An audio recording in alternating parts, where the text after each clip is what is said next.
জয় হিন্দ বন্ধুসকল, স্বাগতম জনাইছোঁ জবছ ফৰ আছামৰ এটা গুৰুত্বপূৰ্ণ ভিডিঅ'লৈ। বন্ধুসকল, আমি আজি এই ভিডিঅ'ত আলোচনা কৰিম Assam state commission for the protection of child ৰাইটৰ পৰা বহুকেইটা পদ মুকলি হৈছে। ইয়াত যদি আপোনালোকে আবেদন কৰিব বিচাৰে কেনেদৰে আবেদন কৰিব পাৰিব, লগতে ইয়াৰ লাষ্ট ডেট কেতিয়া আছে, এডুকেশ্যন কোৱালিফিকেশ্যন কিমান লাগিব, সেই গোটেইখিনি বিষয় আমি এই ভিডিঅ'ত বিতংভাৱে আলোচনা কৰিম। বন্ধুসকল, আহক ভিডিঅ'টো আৰম্ভণি কৰোঁ। ইয়াৰ পোষ্টখিনি যদি চাবলৈ যায়, ইয়াৰে আপোনালোকৰ 1 নম্বৰ হৈছে ড্ৰাইভাৰ।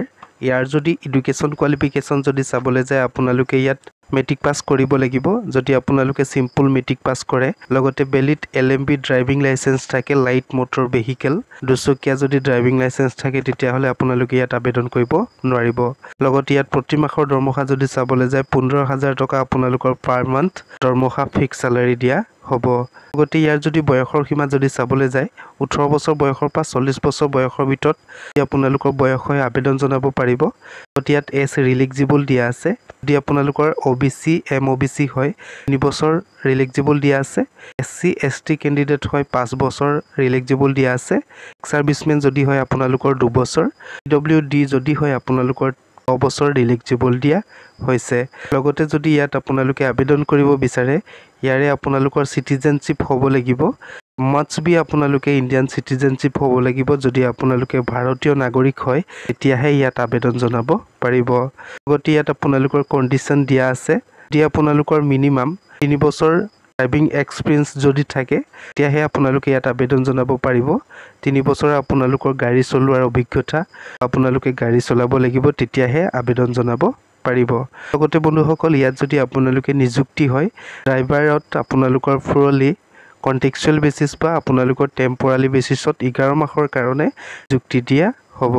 বন্ধুসকল, যদি আপোনালোকে অফিচিয়েল নটিফিকেশ্যনখন যদি চাব বিচাৰে, ভিডিঅ' ডিছক্ৰিপশ্যনতে লিংক দিয়া আছে, তাত গৈ আপোনালোকে অফিচিয়েল নটিফিকেশ্যনখন চাব পাৰিব। ইয়াৰ যদি টাৰ্মছ এণ্ড কণ্ডিশ্যন যদি চাবলৈ যায়, আপোনালোকে ইয়াত অৰিজিনেল কপি লৈ যাব লাগিব। লগতে আপোনালোকে সকলোখিনি ডকুমেণ্ট জেৰক্স কৰিব লাগিব। জেৰক্স কৰি আপোনালোকে এটেষ্টেড কৰিব লাগিব। লগতে আপোনালোকৰ CV বা বায়'ডাটা এখন লৈ যাব লাগিব, সম্পূৰ্ণখিনি ডিটেইল। ইয়াত আপোনালোকৰ সকলোখিনি কোৱালিফিকেশ্যনৰ certificate, driving licence, work experience certificate ইত্যাদি আপোনালোকে চেল্ফ এটেষ্টেড কৰিব লাগিব জেৰক্স কৰি।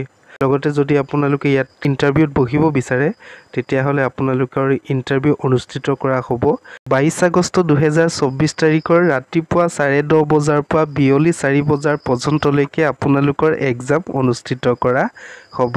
লগতে বন্ধুসকল, ইয়াৰ যদি ৱাল্ক ইণ্টাৰভিউৰ স্থান যদি চাবলৈ যায়, আপোনালোকৰ এক্সাম অনুষ্ঠিত কৰা হ'ব conference hall of the Assam state commissioner for protection of the child right survey Beltola, Guwahati.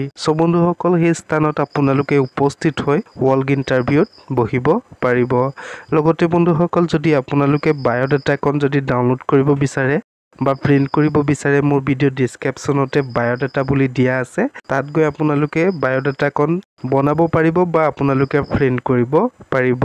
ওপৰত উল্লেখ কৰা ড্ৰাইভাৰ পোষ্টখিনিত কেইটা ভেকেঞ্চি আছে যদি আপোনালোকে চাব বিচাৰে, মোৰ ভিডিঅ' ডিছক্ৰিপশ্যনতে লিংক দিয়া আছে, তাত গৈ আপোনালোকে কেইটা ভেকেঞ্চি আছে চাব পাৰিব। বন্ধুসকল, আজিৰ ভিডিঅ'টি ইমানখিনিয়ে। মই আপোনালোকক ইনফৰমেশ্যনখিনি দিলোঁ। যদি ভিডিঅ'টো চাই ভাল লাগিলে প্লিজ লাইক কৰি দিয়ক, শ্বেয়াৰ কৰি দিয়ক। লগতে বন্ধুসকল, কমেণ্ট কৰি জনাব ইনফৰমেশ্যনটো পাই কেনেকুৱা পালে। ধন্যবাদ।